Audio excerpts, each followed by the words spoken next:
Howdy, neighbors and friends.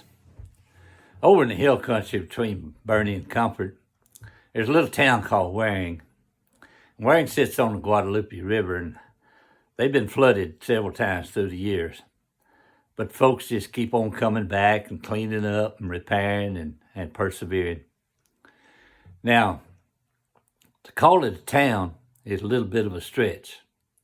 But they do have a couple of churches, truck, tractor repair shop, post office, community center, and a little grocery store.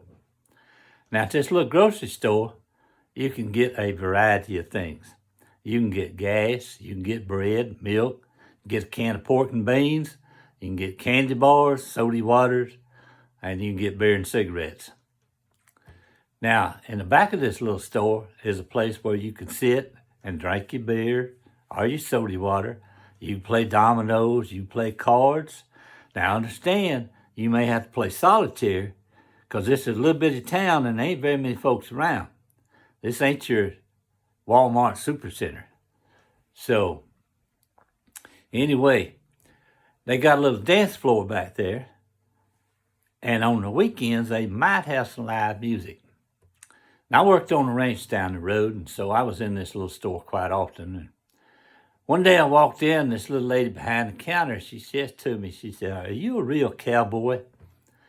Well, I said to her, "If you mean do I go dancing every Saturday night, wear starch wranglers and them shirts with the fake pearl snaps and wear Stetson hats, fancy boots and smoke Marlboros and drink Bud Light, then no, I guess I'm not a real cowboy.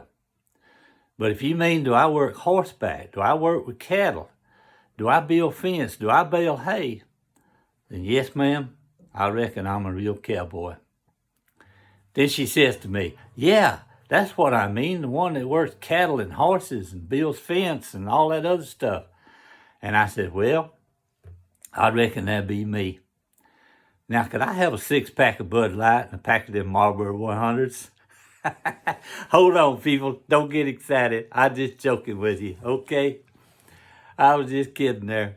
I don't drink Bud Light because it tastes like, well, just use your imagination. Anyway, besides, I'd hate to ruin your life because I couldn't control my appetite, got a little bit tipsy and had a wreck on the way home. And I don't smoke them cigarettes either. Used to, but then I realized they was killing me.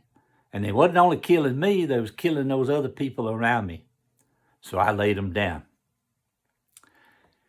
So the moral of this story is, I guess, if you want to know if he's a real cowboy, look at his income tax return on the occupation line. Goodbye, and God bless, and be the real deal for Jesus Christ.